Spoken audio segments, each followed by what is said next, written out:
পৃথিবীর সর্বকালের সর্বশ্রেষ্ঠ ক্রাশ অ্যাডলফ হিটলার ৬০ লক্ষ ইহুদিকে হত্যা করার পরেও মৃত্যুর পূর্বে একটি চিঠি লিখে গিয়েছিলেন। কি ছিল সেই চিঠিতে?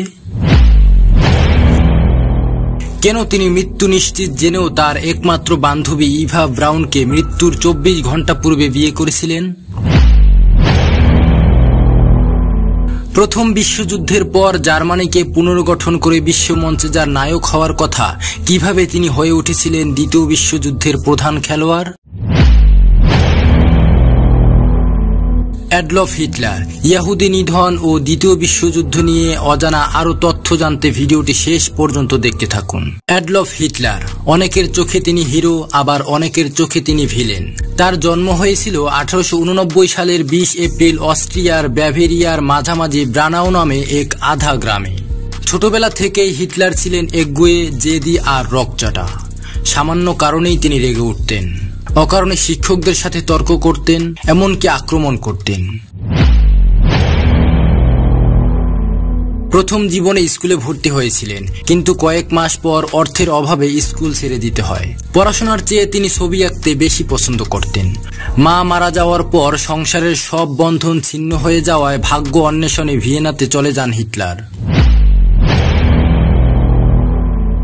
সেখানে এসে তিনি প্রথমে দিনমজুরের কাজ করতেন, আবার কখনো মাল বইতেন। এরপর রং বিক্রি করতে আরম্ভ করলেন। ভিয়েনাতে থাকার সময় তার মনের মধ্যে প্রথম ইহুদি বিদ্বেষ জেগে ওঠে। তখন জার্মানির অধিকাংশ কলকারখানা, সংবাদপত্রের মালিক ছিল ইহুদিরা। দেশের অর্থনীতির অনেকটাই তারা নিয়ন্ত্রণ করত। হিটলার কিছুতেই মানতে পারছিলেন না জার্মান দেশে বসে ইহুদিরা জার্মানদের উপর প্রভুত্ব করবে। অ্যাডলফ হিটলার আক্ষেপ করে বলেছিলেন, ইহুদিরা বেঈমান জাতি, এদের কখনো বিশ্বাস করতে নেই। একদিন বিশ্ববাসী ঠিকই বুঝবে ইহুদিদের সম্পর্কে আমার সিদ্ধান্ত সঠিক ছিল কিনা।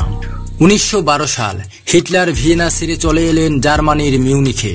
সেখানে আসার পর দুঃখ কষ্টে আরো 2 বছর কেটে যায়। এর মধ্যে 1914 সালে প্রথম বিশ্বযুদ্ধ শুরু হলে তিনি সৈনিক হিসেবে যুদ্ধে যোগ দেন। এই যুদ্ধে সাহস ও বীরত্বের পরিচয় দিলেও কোনো পদোন্নতি হয়নি তার। যুদ্ধ শেষে জার্মানি জুড়ে দেখা দেয় হাহাকার আর বিশৃঙ্খলা। তার মধ্যে মাথাচাড়া দিয়ে উঠল বেশ কিছু রাজনৈতিক দল, যার মধ্যে অন্যতম ছিল লেবার পার্টি। হিটলার সেই পার্টির সদস্য হলেন এবং অল্প দিনের মধ্যেই পাকাপাকিভাবে পার্টিতে নিজের স্থান করে নিলেন তিনি। তৃণমূল থেকে উঠে আসা হিটলার 1 বছরের মধ্যেই হয়ে যান পার্টির প্রধান। এরপর দলের নতুন নাম রাখা হয় ন্যাশনাল ওয়ার্কার্স পার্টি। পরবর্তীতে এই দলকেই বলা হতো নাৎসি পার্টি। এভাবেই শুরু হয় হিটলারের রাজনৈতিক জীবন। হিটলারের নাৎসি পার্টি 1933 সালের নির্বাচনে বিপুল ভোট পেলেও সংখ্যাগরিষ্ঠতা পায়নি। পার্লামেন্টের 647টির মধ্যে তার দলের আসন ছিল 288। তিনি বুঝতে পারলেন ক্ষমতা অর্জন করতে গেলে অন্য পথ অবলম্বন করে অগ্রসর হতে হবে। এবার ক্ষমতা দখলের জন্য শুরু হলো এক ঘৃণ্য রাজনৈতিক চক্রান্ত। বিরোধী দলের অনেকেই হলেন খুন, অনেকে মিথ্যা অভিযোগে জেলে গেল। বিরোধী দলের মধ্যে নিজের লোক প্রবেশ করিয়ে দলের মধ্যে বিশৃঙ্খলা তৈরি করলেন। আর এভাবেই অল্প দিনের মধ্যে বিরোধী দলগুলোকে প্রায় নিশ্চিহ্ন করে দিয়ে হিটলার হয়ে উঠলেন শুধু নাৎসি দলের নয়, সমস্ত জার্মানির ভাগ্য বিধাতা। 1934 সালে হিটলার রাষ্ট্রপতির পরিবর্তে নিজেকে জার্মানির ফুয়েরার হিসেবে ঘোষণা করেন এবং অল্প দিনের মধ্যেই নিজেকে দেশের অবিসংবাদিত নেতা হিসেবে প্রতিষ্ঠিত করেন। 1935 সাল হিটলার নতুন আইন চালু করলেন। তাতে দেশের নাগরিকদের 2টি ভাগে ভাগ করা হলো, জেন্টিল আর জু। জেন্টিল অর্থাৎ জার্মান, তারাই খাঁটি আর্য। জু হলো ইহুদিরা। তারা শুধুমাত্র জার্মান দেশের বসবাসকারী, এদেশের নাগরিক নয়। প্রয়োজনে তাদের দেশ ছেড়ে যেতে হবে। এবার হিটলার তার সমস্ত ক্ষমতা নিয়োগ করলেন দেশের সামরিক শক্তি বৃদ্ধিতে। তার সহযোগী হলেন কয়েকজন সুদক্ষ সেনানায়ক এবং প্রচারবিদ। দেশের বিভিন্ন সীমান্ত প্রদেশে বিশাল সৈন্য সমাবেশ করলেন।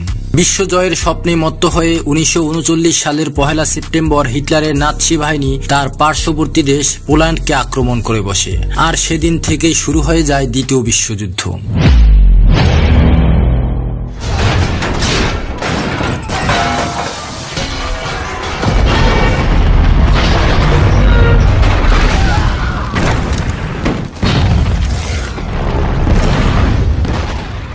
বিশ্বজুড়ে একের পর এক ইয়াহুদি শক্তিকে হত্যার মধ্য দিয়ে একের পর এক দেশ দখল করতে থাকেন হিটলার। 3 বছরে হিটলার প্রায় 60 লক্ষ ইয়াহুদিকে হত্যা করেছিলেন।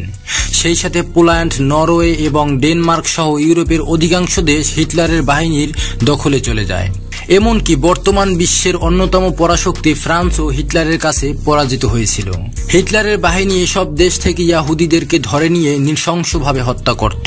তৎকালীন মানবাধিকার কর্মীরা তাকে যতই প্রশ্ন করত, কেন আপনি নিরপরাধ ইয়াহুদিদেরকে হত্যা করছেন, তখন তিনি বলতেন, আমি এখনো 10 লক্ষ ইয়াহুদিকে হত্যা করতে পারিনি, 60 লক্ষকে করেছি। এই 10 লক্ষই পরবর্তীতে পৃথিবীর মানুষকে জানিয়ে দিবে কেন আমি 60 লক্ষ ইয়াহুদিকে হত্যা করেছিলাম। 1941 সালের 22 জুন হিটলার রাশিয়া আক্রমণ করেন, আর এটাই হিটলারের জন্য কাল হয়ে দাঁড়ায়। প্রথম দিকে জার্মান বাহিনী সর্বোচ্চ জয়লাভ করলেও মিত্রশক্তি যখন সম্মিলিত হয়ে অগ্রসর হতে শুরু করে, তখন আস্তে আস্তে হিটলারের বাহিনী পিছু হটতে শুরু করে। তিনি তখন কাউকেই বিশ্বাস করতে পারছিলেন না। এইভাবে আবার পরাজয় ঘটবে জার্মানির, পরাজয় ঘটবে তার, এটা কিছুতেই মানতে পারছিলেন না ফুয়েরার হিটলার। কিন্তু প্রতিজ্ঞা একটাই, শত্রুর হাতে নিজেকে সঁপে দেবেন না। ফুয়েরার বাংকার থেকে যাবতীয় খবর পেতেন হিটলার, পেয়েছিলেন জার্মানি ও নাৎসি বাহিনীর আত্মসমর্পণের খবরও। ততদিনে বাংকারের মধ্যে কেটে গেছে প্রায় 3.5 মাস। 29 এপ্রিল হিটলারের সর্বশেষ ভরসা স্টেইন এর সৈন্যবাহিনী ধ্বংস হয়ে যায়, যারা ছিল সবচেয়ে চৌকস বাহিনী। হিটলার তখন বুঝতে পারলেন তার স্বপ্ন চিরদিনের মতোই শেষ।